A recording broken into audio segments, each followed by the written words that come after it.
This is Johnny Boy Boxing here with FightHype. I'm here with the legendary Ronnie Shields. Wanted to talk about the exciting news of David Morrell facing David Benavidez.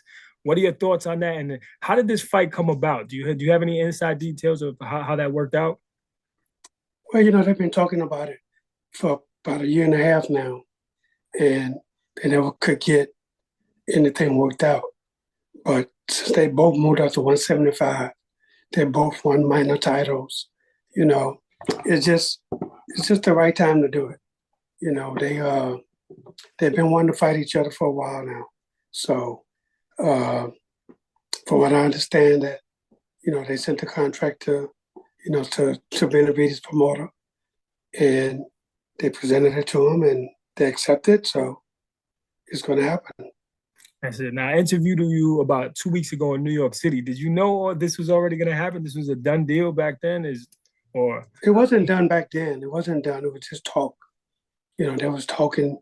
You got to go through everything, and it took them a few weeks to get it all done. But I guess both sides was asking for certain things, and now they both got what they wanted, so the fight was signed. exactly? So, what are your thoughts on two undefeated fighters fighting in their prime, especially since fighters nowadays are not willing to, fight the best? Like, for example, Tank Davis fighting Lamont Roach. What are your thoughts on that? I think that's a great fight. These guys got amateur background, against each other, and so it just makes sense. I think now fighters are starting to realize that you have to fight the best fighters out there today, and these guys are putting it together, and I think everybody is falling in place. Absolutely. Now, I want to know about now David Morrell has a record of 11 fights and 9 KOs, but he has an amateur record of 130 wins and 2 losses. Do you think that experience will help him, being that he doesn't have that professional experience at going against David Benavidez? Oh, absolutely, absolutely. Look, the thing about Morrell is he's a fighter, and he'll fight anybody. It doesn't make a difference to him who he fights. He never complains about anything. He he goes in and he does what he has to do. And Benavidez is the same way. He wants to fight only the best fighters. So, and finally, it's going to happen. Absolutely. And how does Morrell win this fight? I know you guys always train for the knockout. Benavidez is a high volume puncher. Would you take? How would you neutralize that power of David Benavidez? Well, first things first. I have to go and watch tape of Benavidez. I haven't had to do that yet because just because it was all talk, it's been all talk for about a year now. Still haven't looked at him. So I just have to go back, take a look, look at different things, see what he does best, see what he doesn't do so good, and then I'll make my game plan off of that.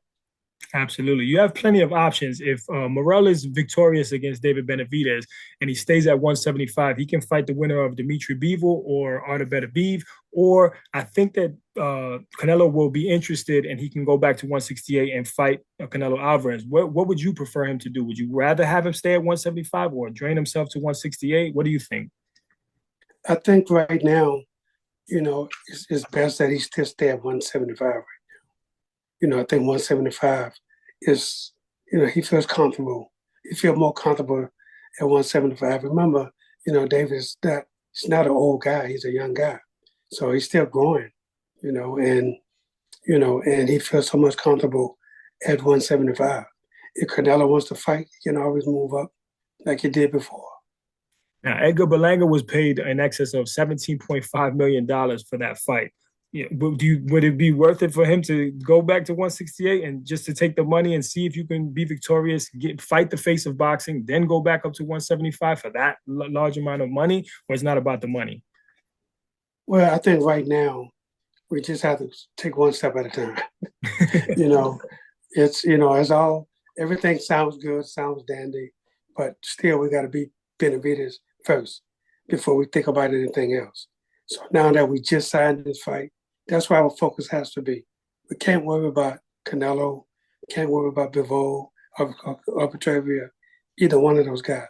We have to concentrate on David Benavidez. After that fight, you know, we're victorious, then we could concentrate on whoever may be next.